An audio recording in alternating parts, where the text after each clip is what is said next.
చెప్తుంది. ఇక అపోస్తుల కార్యములు 1వ అధ్యాయము మరలా 3వ వచనం దగ్గరికి వచ్చేస్తున్నాను. ఆయన శ్రమపడిన తర్వాత 40 దినముల వరకు ఎంతమంది కనబడ్డాడో కూడా చెప్పేశాం కదా ఇందాక. చాలామంది కనబడ్డాడు, 500 మంది కంటే ఎక్కువ కనబడ్డాడు.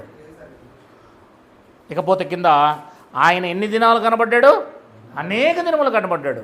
ఎన్నిసార్లు కనబడ్డాడో మనకు తెలియదు, కానీ అనేక దినములు కనబడ్డాడు, అనేక సార్లు కనబరుచుకున్నాడు. అసలు ఎందుకు కనబరుచుకోవాలి? కిందకి అనేక ప్రమాణములను అన్నాడు ఇక్కడ. దేవుని రాజ్యమును విషయములను గురించి బోధించుచు అది అనేక ప్రమాణములను రుజువులు అన్నాడు చూడండి కింద కదా, రుజువులు చూపి వారికి తన్ను తాను సజీవునిగా కనపరుచుకొనేను. ఇది మ్యాటర్ అన్నమాట. ఎందుకు ఆయన తర్వాత కనబడ్డాడు అనంటే, కనబడకపోతే ఈయన కూడా మెస్సయ్య కాదు అనుకుంటారు. అంతే కదా, కనబడకపోతే ఏమనుకుంటారు? మామూలు మనిషే, మామూలు ప్రవక్తలో ఒక ప్రవక్తలే అని అనుకుంటారు, వదిలేస్తారు. కనబడకుంటే ఆయన సజీవుడని ఎలా రుజువు చెప్తారు, సాక్ష్యం ఇస్తారు? యేసుక్రీస్తు వారు కనబడకపోతే, యేసుక్రీస్తు వారు తిరిగి లేచారు అని వారు నమ్మకపోతే ఏం జరగదని చెప్పాను మన నేను? నీతి జరగదు. యేసుక్రీస్తు వారు లేచింది దేని కొరకు? 4:25 రోమా చెప్పాను కదా ఆ రోజు.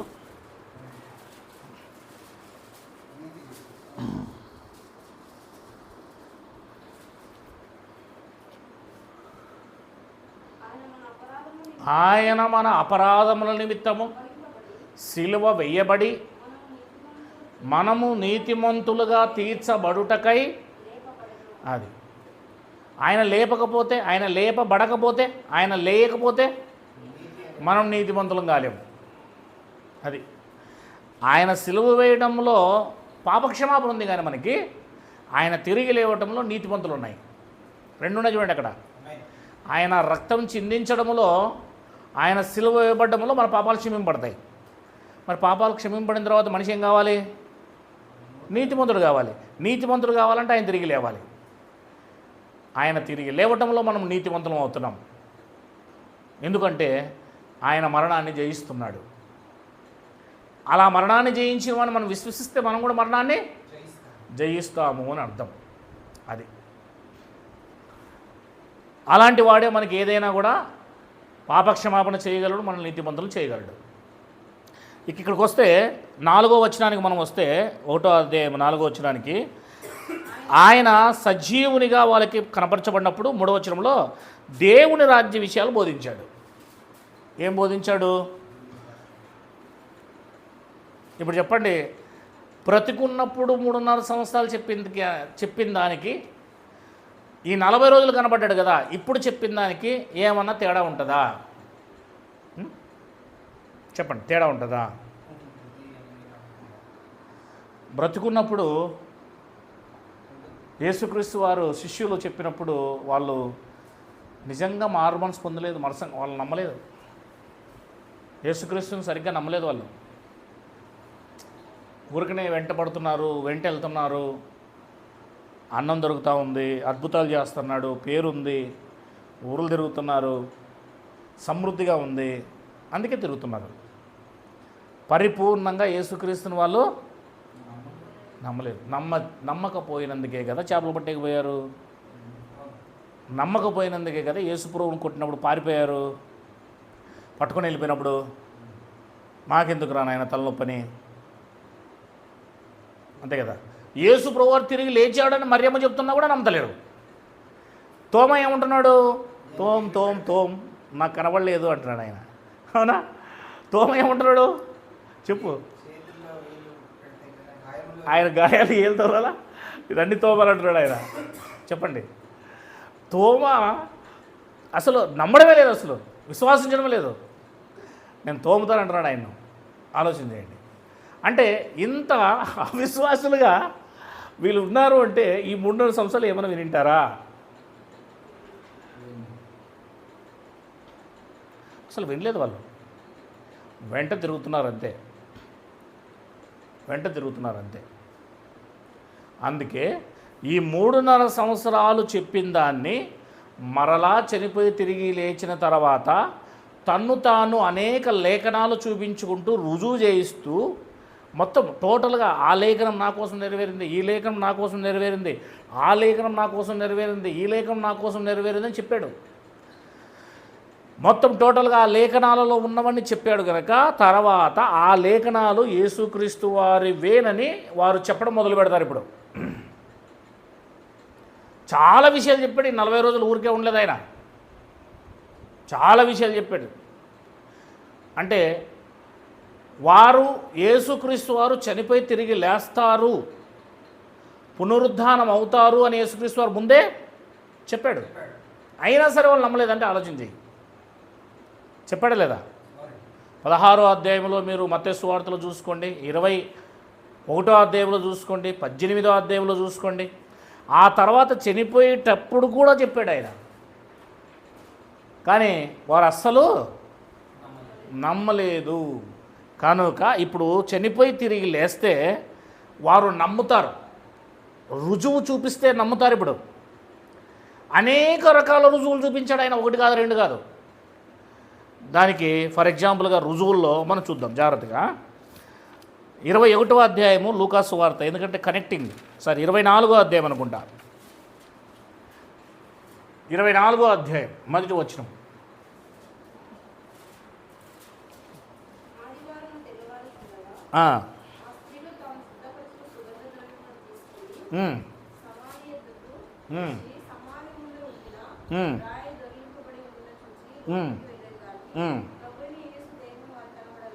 అది ప్రభువైన యేసు దేహం వారికి లేదు.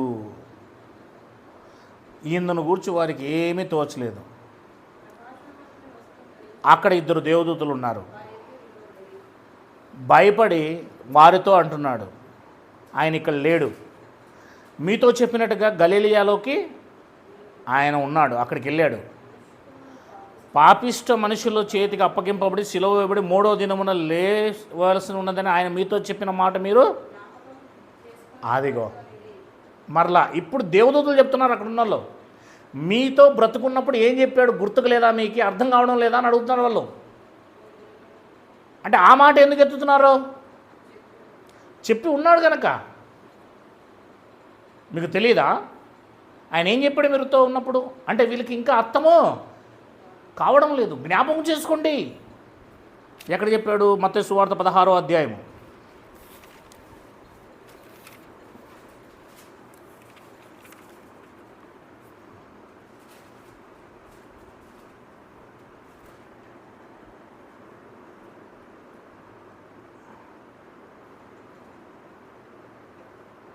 ఇరవై ఒకటి.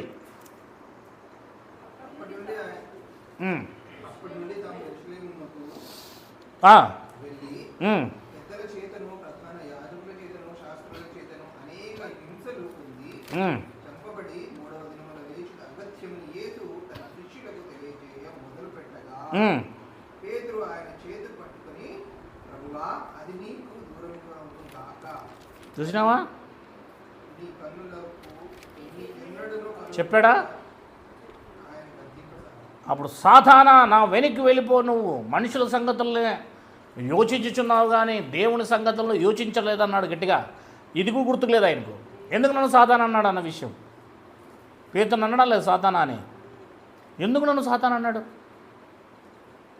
అంటే యేసుక్రీస్తు వారు చనిపోయి తిరిగి లేస్తాను నేను 3వ దినమున అన్న విషయాలు తన శిష్యులకు చెప్పాడు. చెప్పిన దానికి వాళ్ళు ఏం అర్థం చేసుకోలేదు. 20వ అధ్యాయం అనుకుంటా బహుశా 17వ వచనం చదవండి. యేసు యెరూషలేమునకు వెళ్ళినై ఉన్నప్పుడు ఆయన 12 మంది శిష్యులను ఏకాంతముగా తీసుకుని పోయి మార్గమందు వారితో, ఇదిగో యెరూషలేమునకు వెళుచున్నాము, అక్కడ మనిషి కుమారుడు ప్రధాన యాజకులకు శాస్త్రులకు అప్పగింపబడును. వారు ఆయనను మరణశిక్ష విధించి ఆయనను అప్పగించుటకును, కొరడాలతో కొట్టుటకును, సిలువ వేయుటకును అన్ని జనులకు ఆయన అప్పగింతరు. 3వ దినమున ఆయన మరలా అస్సలు ఇన్నిసార్లు చెప్తున్నాడు ఆయన, పదే పదే చెప్తున్నాడు. వీళ్ళకి అస్సలు అర్థమే కాలేదు. అంటే వీరికి చెప్పినవి బ్రతుకున్నప్పుడు వారికి రుజువు చేసుకోవాలి. ఆయన వారికి ఖచ్చితంగా రుజువు చేసుకోవాలి. ఖచ్చితంగా ఆయనకిన కనబడకపోయి ఉంటే వీళ్ళు ఏం సాక్ష్యం చెప్తారు చెప్పండి? ఏం చెప్తారు? ఎట్లా చెప్తారు? సాక్ష్యం అంటే ఏంటి? తిరిగి లేవాలి కదా. ఆయన చెప్పుకున్నట్టుగా తిరిగి లేస్తేనే కదా సాక్ష్యం చెప్పాలి. తిరిగి లేచాడు. ఇప్పుడు మీరు 7 అధ్యాయాలు అపోస్తల కార్యములు అంతా కూడా మీరు ప్రతి అధ్యాయంలో చూస్తారు. తిరిగి లేచాడు అనేది ఉంటుంది. ఇంకా అది చెప్పడమే సువార్త. కనుక బలంగా ఇక్కడ వాళ్ళకి చెప్తా ఉన్నాడు. రండి, అదే 24వ అధ్యాయం లూకా సువార్తకు మనం ఇందాక దేవదూతలు ఆ స్త్రీలతో మాట్లాడింది విందాం. 7వ వచనం. పాపిష్టులైన మనుషుల చేతికి అప్పగింపబడి సిలువ వెయ్యబడి లేవవలసి ఉన్నదని అది జ్ఞాపకం చేసుకోండి, చెప్పాడు కదా మీతో అన్నాడు. అప్పుడు వారు ఆయన మాట జ్ఞాపకం చేసుకొని సమాధి యొద్ద నుండి తిరిగి వెళ్ళి ఈ సంగతులన్నీ అప్పటికి ఎంతమంది ఉన్నారు? 11 మంది శిష్యులకు తక్కిన వారందరికీ ఈ సంగతులు అపోస్తులతో చెప్పిన వారు ఎవరనగా మగ్ధలేని మరియయు, యోహన్నాయు, యాకోబు తల్లి అయిన మరియయు, వారితో కూడా ఉన్న ఇతర స్త్రీలను. అయితే వారి మాటలు వీరి దృష్టికి ఎట్లున్నాయటమ్మా చెప్పండి. ఇప్పుడు మరి ఏం చేద్దాం? ఎవరికి? 11 మంది శిష్యులకు వెర్రిగా ఉన్నాయంట, మిగిలిన వారందరికీ వెర్రిగా ఉన్నాయంట. అది ఎవరు చెప్తే? మగ్ధలేని మరియా, యోహన్నా, ఇంకా మిగిలిన కొందరు. ఎవరికితో వచ్చి చెప్తే? 11 మంది శిష్యులతోనూ మిగిలిన వారితో చెప్తే మీకు వెర్రి పట్టిందా, పిచ్చి పట్టిందా అంటున్నారండి వాళ్ళు. ఇప్పుడు చెప్పండి, మీరు యేసు ప్రభువారు చనిపోయి తిరిగి లేవకుండా కనబడకపోయి ఉంటే ఎంత నష్టం ఉండేది? ఈ 3.5 సంవత్సరాల బోధ ఏమయ్యేది? అది ఇదంతా మనం బేరా చేసుకోవాలా. చెప్పినవే తిరిగి రిపీట్ చేసి చెప్పాడు ఆయన. ద్వితీయోపదేశకాండములో ముందు సంఖ్యాకాండం వరకు ఒక తరానికి ఎలా చెప్పాడో ఆ తరం చనిపోయింది, మరో తరం వచ్చింది, ఆ తరాన్ని కూడా చెప్పాలా. అందుకే ద్వితీయోపదేశకాండం అంటారు. ద్వితీయోపదేశం అంటే రెండవసారి ఉపదేశం చేశాడు. ఎందుకు? ఒక తరం 40 సంవత్సరాలు చనిపోయింది కాబట్టి కొత్త తరం వచ్చింది, మరి ఈ తరాన్ని కూడా సాక్ష్యం చెప్పాలా. అందుకే రెండవసారి బోధ చేసిందాడ. ఇక్కడ కూడా వీళ్ళకి చనిపోయేదాకా ఏమని చెప్పాడు? నేను సిలువ వేయబడతాను, సమాధి చేయబడతాను, తిరిగి 3వ రోజు లేస్తానని చెప్పాడు. కానీ లేచిన తర్వాత ఎవరో వచ్చి చెప్తే ఏం చెప్తాడమ్మా? ఈరోజు లోకంలో ఏ రకంగా అయితే మనం పోయి సువార్త చెప్తుంటే వాళ్ళకి ఏముంటుంది? మనల్ని వెర్రోళ్ళు చూస్తున్నారు. ఇదే ముందు ఎవరు చూశారు వెర్రోళ్ళుగా? సువార్త చెప్పారు వాళ్ళు వచ్చి. మగ్ధలేని మరియా, యోహన్నా, ఎవరు యోహన్నాయు, యాకోబు తల్లైన మరియయు, వీరు వచ్చి చెప్పాడు. ఇతర స్త్రీలు, ఇంకా చాలామంది ఉన్నారు స్త్రీలు, వీళ్ళంతా వచ్చి యేసుప్రభు తిరిగి లేచాడని చెప్పేసి దేవదూతలు చెప్తున్నారు. గలిలియాకు వెళ్ళాడట, ఆల్రెడీ మీకు వాక్యంలో చెప్పాడట కదా ఇంతకు ముందు. మీరు వినలేదా? మనం వినలేదా? మీకేమన్నా పిచ్చి పట్టిందా? ఆయన సిలువ వేసినందుకు ఆయన మీద అమితమైన ప్రేమ ఉండడం వల్ల మీకు ఆయన తిరిగి లేచినట్లు అనిపిస్తుంది. ఏదో మాయలే మీకంతా, మీకు వెరిపట్టిందిలే అన్నారట. ఆలోచన చేయండి. ఇప్పుడు కనబడకపోతే ఎలా ఉండేది? ఈ 11 మంది అపోస్తలులు సాక్ష్యం చెప్పేవాళ్ళ? ఇవన్నీ మనము గుర్తుపెట్టుకోవాలి. రండి కిందికి. వాళ్ళు ఇంకా ఏం చెప్పారంట? 12వ వచనం. అయితే పేతురు లేచి, డౌట్ వచ్చింది నాకు, సమాధి వద్దకు పరిగెత్తుకొని పోయి వంగి చూడగా నారబట్టలు మాత్రమే కనబడెను. అతడు జరిగిన దాన్ని గూర్చి ఆశ్చర్యపడుచు ఇంటికి వెళ్ళాను. ఇదిగో ఆ దినమందే వారిలో 2 యెరూషలేమునకు ఆమడ దూరమున ఉన్న ఎమ్మయ్యను గ్రామమునకు వెళ్ళుచు జరిగిన ఈ సంగతులన్నిటిని గురించి ఒకరిని ఒకరు సంభాషించుచుండ్రి. ఇది ఆ రోజే, ఇది సండే రోజే జరిగిందన్నమాట. ఆ రోజే వారు సంభాషించుచు ఆలోచించుచుండగా యేసు తానే దగ్గరకు వచ్చి అది ఇద్దరు వెళ్తూ ఉంటే వాళ్ళ దగ్గరికి ఎవరు వచ్చారు? యేసయ్యే వచ్చి వాళ్ళ వెనకాలే నడుస్తున్నాడు. వాళ్ళ ముందు మాట్లాడుకుంటూ పోతున్నారు. అయ్యయ్యో ఎంత పని చేశారు, మంచివాడు, మంచి ప్రవక్త, క్రియల్లో కూడా మంచి ప్రవక్త, మాటలేందో మంచి ప్రవక్త, ఎంత పని చేశారే, చంపేశారే మనల్ని అని చెప్పేసి, మరి ఇద్దరు భార్యాభర్తలో లేకపోతే ఇద్దరు మనుషులో మనకు తెలియదు, కానీ వారు యేసుప్రభువుని నమ్ముకుని శిష్యులే మాట్లాడుకుంటూ పోతా ఉంటే వెనక నుంచి ఎవరు వచ్చారు? ప్రభు అయిన యేసుక్రీస్తు వారు అన్నీ వింటున్నాడు. ఇప్పుడు వాళ్ళకి చనిపోయి తిరిగి లేస్తానని చెప్పినా కూడా వీళ్ళు ఇంకా ఏం చేస్తున్నారు? అవిశ్వాసంలోనే ఉన్నారు. కనుక యేసుప్రభు ఖచ్చితంగా వారికి కనబడాల్సిన అవసరము ఉంది. వారు సంభాషించు ఆలోచించుండగా యేసు ఉదయాన్నే వారి దగ్గరికి వెళ్ళాడు. అయితే వారు ఆయనను గుర్తుపట్టలేకుండా వారి కన్నులు అది అంటే వారి కన్నులు ఏమయ్యాయంటమ్మా? యేసుక్రీస్తు వారు పక్కన ఉన్నా కూడా యేసుక్రీస్తును గుర్తుపట్టని పరిస్థితి. కన్నులు మూయబడితే ఇలాగే ఉంటుంది. ఆయన మీరు నడుచుచు ఒకరితో ఒకరు చెప్పుకొనుచున్న ఈ మాటలు ఏమని అడగగా వారు దుఃఖముఖులై, వారిలో క్లెయోపా అనువాడు యెరూషలేములో బస చేయుచుండి, ఈ దినములో అక్కడ జరిగిన సంగతులు నీ ఒకడవే ఎరుగవా అని ఆయనను. ఇది అందరికీ విశదమే కదా, అందరికీ తెలిసిందే కదా. సిలువ వేయబడింది యేసుక్రీస్తు వారు, నీకు ఒకటికే తెలీదా? అందరూ కథలుగా మాట్లాడుతున్నారు. నువ్వేదో కొత్త మనిషిని అంటున్నావే, ఏ ఊరు మీది అన్నట్టుగా యేసుక్రీస్తుతో వీళ్ళిద్దరూ మాట్లాడుతున్నారు. కానీ యేసుక్రీస్తుని వాళ్ళు గుర్తు పట్టలేదు. ఆయన ఏంటా విషయాలు?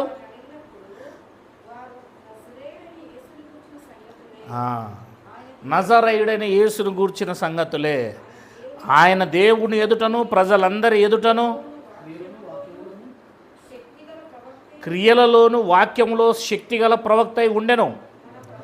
మన ప్రధాన యాజకులు అధికారులు ఆయనను ఎలాగూ మరణశిక్షకు అప్పగించి సిలువ వేచిరో నీకు తెలియదా?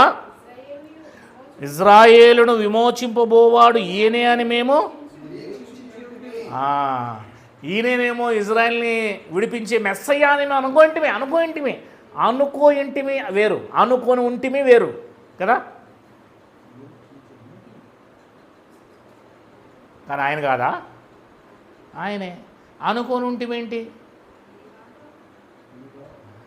ఆయన తిరిగి లేవలేదు కదా, ఇంకా కనబడలేదు కదా, అందుకోసం. ఇదియుగాక ఈ సంగతులు జరిగి నేటికి 3 దినములు ఆయన అంటే యేసుప్రభు సిలువ వేయబడి 3వ రోజు అనమాట. ఇది తిరిగి లేచిన రోజు అనమాట.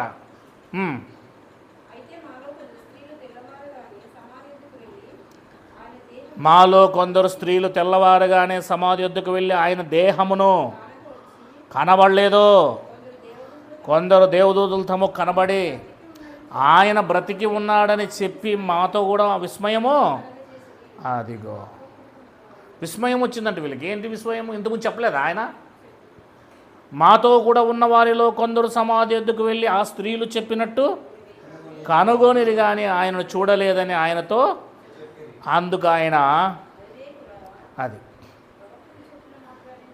ప్రవక్తలు చెప్పిన మాటలన్నింటినీ నమ్మని మందమతులారా, క్రీస్తు ఇలాగూ శ్రమపడి తన మహిమలో ప్రవేశించుట అగత్యము కాదా అని వారితో చెప్పి, మోషేయు సమస్త ప్రవక్తలు మొదలుకొని కొన్ని లేఖనములన్నిటిలో తన్ను గూర్చిన వచనముల భావం వారికి అది ఇప్పుడు క్లియర్గా చెప్తున్నాడు.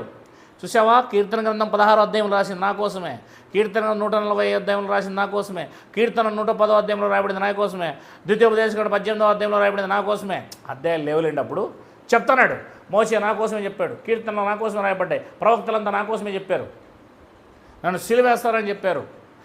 ఆ లేవే కాండము, ఆ సంఖ్యాకాండము, అవన్నీ కూడా ప్రతి దాంట్లో కూడా నా కోసమే అని వాటన్నింటినీ లేఖనాల్లో ఉన్న చరిత్రను ఎత్తి ఈ ఇద్దరికి కూడా ఏం చేస్తున్నాడు?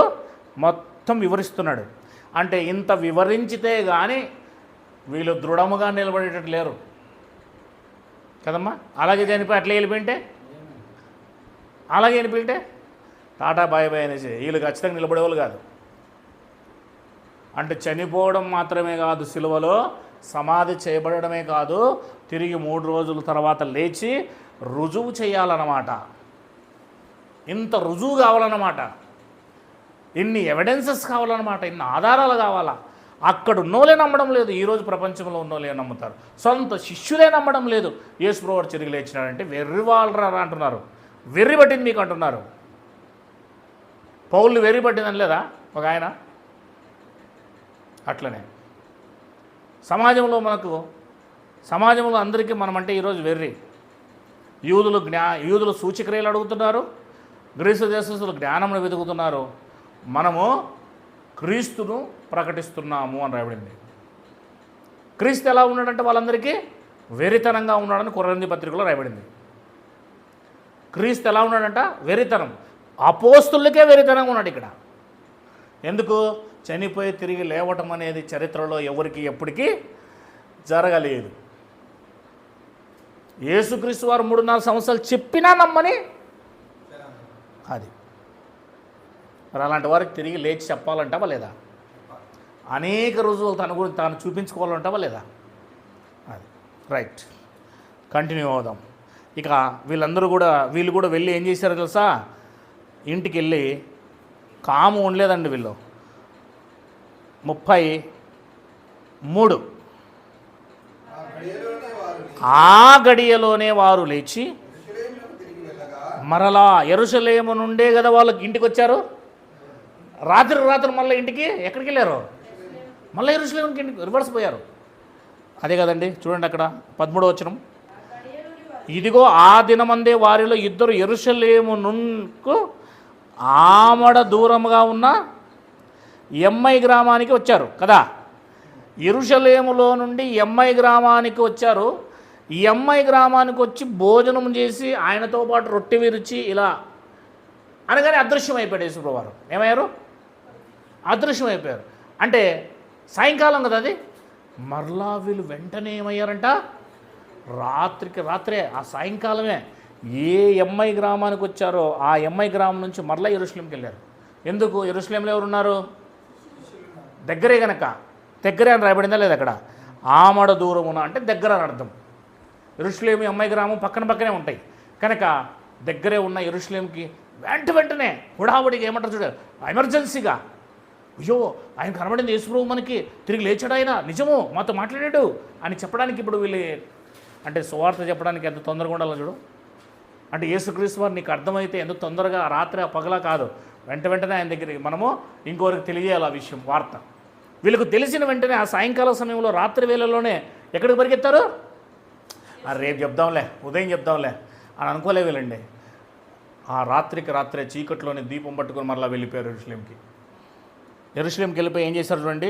ఆ గడియలోనే వారు లేచి యెరూషలేమునకు తిరిగి వెళ్ళగా 11 శిష్యులు వారిలో కూడా ఉన్నవారు కూడి వచ్చి, ప్రభువు నిజముగా లేచి సీమోనుకును కనబడనని చెప్పుచుండిరి. వారది విని త్రోవలో జరిగిన సంగతులను ఆయన రొట్టె విరుచుట వలన తనకు ఎలాగో తెలియబడినో అది అంటే నిజముగా లేచాడు, నిజముగా లేచాడు. చూసారా? అంటే రుజువు చేసుకుంటున్నాడు క్రీస్తు వారు, తాను అనేకులకు రుజువు చేసుకుంటున్నాడు. లేచాను అనడానికి కూడా రుజువు. వారు ఇలాగ మాట్లాడుచుండగా ఆయన వారి మధ్యన నిలిచి ఇంకా ఇలా రుజువు చేసుకుంటుండగానే యేసుప్రభువు వారు ఎక్కడికి వచ్చారు? ఆ రాత్రి సమయంలో వారందరి మధ్యకు వచ్చి నిలబడ్డాడు. అయితే వారు దిగులు పడి భయాక్రాంతులై భూతం అనుకొని మాకు కనబడిందనుకొని అనుకున్నారు. అప్పుడు ఆయన, మీరెందుకు కలవరపడుచున్నారు? మీ హృదయంలో సందేహం పుట్టనేలా? అంటే వీళ్ళు హృదయంలో ఏముంది? ఇంకా వేరితనం ఉంది, సందేహం ఉంది, డౌట్లు ఉన్నాయి, అన్నీ ఉన్నాయి. పైపెచ్చు కనబడుతుంటే భూతం అనుకుంటున్నారు. సముద్రం మీద నడిచి వచ్చేప్పుడు ఏమనుకున్నారు మరి? అంటే ఇంకా వాళ్ళు ఎలాగా ఉన్నారు చూడండి. 3.5 సంవత్సరాలు టీచింగ్ ఉన్నా కూడా స్థిరపడిన తత్వం ఉంది. అంటే వారికి సిలువ ఇవ్వబడడం కంటే, సమాధి చేయబడడం కంటే, 3.5 సంవత్సరాలు చేసే బోధ కంటే ఏది చాలా ముఖ్యమైన ఫౌండేషన్? మీరు చెప్పండి. ఇప్పుడు పునరుత్థానం. యేసుప్రభువు వారు లేవడమే చాలా గొప్పది. ఎందుకంటే ఎప్పుడైతే యేసుప్రభువు వారు మరణాన్ని జయించారు అని ఇప్పుడు తెలుస్తుందో వాళ్ళకి, ఈయన మెస్సయ్య అని రూఢిగా తెలుస్తుంది. ఎప్పుడైతే మెస్సయ్య అని రూఢిగా తెలుస్తుందో ఇక వాళ్ళు ప్రాణం పోయినా దేవుని కోసమే బ్రతుకుతారు. ఎందుకంటే క్రీస్తు ఆయన కనుక ఆయన కోసం అన్నీ అర్థమవుతాయి ఇంక వీళ్ళకి. ఎందుకంటే చనిపోతే తిరిగి లేస్తామని మనకు కూడా వాళ్ళకు కూడా ఒక ఆశ ఉంటుంది. యేసయ్య ఎక్కడికి వెళ్ళాడో అక్కడికి మేము వెళ్తామన్న ఒక రుజువు కూడా వాళ్ళకు ఉంటుంది. కనుక ఇవన్నీ కూడా యేసుక్రీస్తు వారు ప్రాక్టికల్గా చేసి చూపించాడు. అందుకే బోధ చేసినప్పుడు పిరికివారు చనిపోయి తిరిగి లేచిన తర్వాత పరిశుద్ధాత్మను పొందుకున్నప్పుడు వీళ్ళు శక్తి గలవారు, పిరికివారు శక్తి గలవారుగా మారిపోయారు. ఎంత డిఫరెంట్ ఉంది ఇక్కడ. శక్తి గలవారుగా ఎలా మారుతారు? నీకు రుజువులతో కూడిన విశ్వాసం కావాలి. ఏం కావాలి? రుజువులతో కూడిన విశ్వాసం కావాలి. రుజువులతో కూడిన విశ్వాసం నీకు అందనంత వరకు డౌట్గానే ఉంటుంది, ఇంకా సందేహంగానే ఉంటుంది, ఇంకా ఎక్కడ సరిగా మనము దేవుణ్ణి విశ్వసించని స్వభావము మనలో ఉండదు. అర్థమవుతుందా? కనుక వాళ్ళని స్థిరపరచాలి, బలపరచాలి కనుక ఆయన కనబడుతున్నాడు. 39 నేనే ఆయన అనుటకు నా చేతులు నా పాదములు చూడుడి, నన్ను పట్టి చూడుడి, నాకున్నట్టుగా మీరు చూచుచున్న ఎముకలు మాంసము భూతముకు ఉండవని చెప్పి తన చేతులు పాదాలు వారికి చూపాను. ఇవన్నీ ఎవిడెన్సెస్, రుజువులు. అయితే వారు సంతోషము చేత ఇంకనూ ఒకవైపున సంతోషం ఉంది కానీ ఇంకనూ మీరే చెప్పండి ఏం చేయాలి ఇప్పుడు? ఇంకా ఇలాంటి వాళ్ళని స్థిరపరచాలంటే ఒక 40 days అని ఉండాల్సి వస్తుంది. అందుకే 3 రోజులు కూటం, మనం 40 రోజులు పెట్టుకుందాం, 40 రోజులు పెట్టుకుందాం మనం కూడా.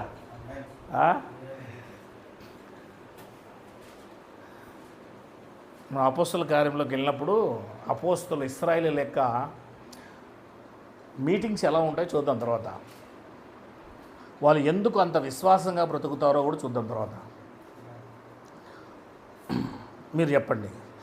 1:9 వచనం, 11వ వచనం చదవండి. 24:11 లూకా.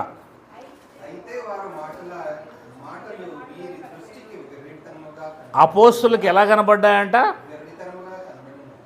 నంబర్ 2 39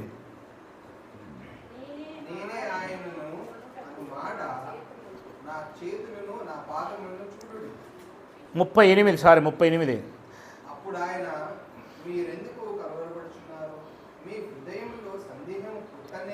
అదిగో రెండవది సందేహం లేదు. వారి హృదయాల్లో సందేహం ఉంది.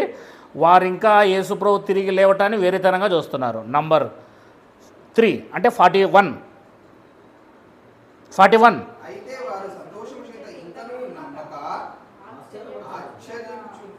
ఇంకనూ నమ్మక,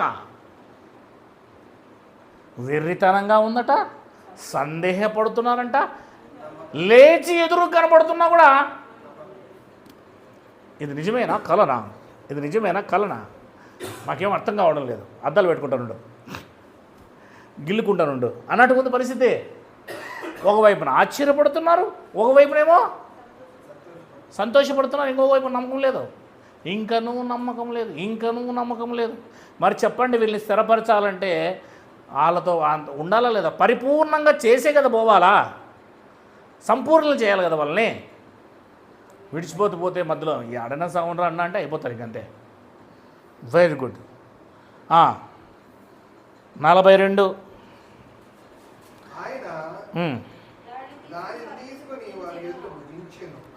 అంటే ఇంకా చేపలు రొట్టెలు తీసుకొని భుజించాడు వాళ్ళ ముందే.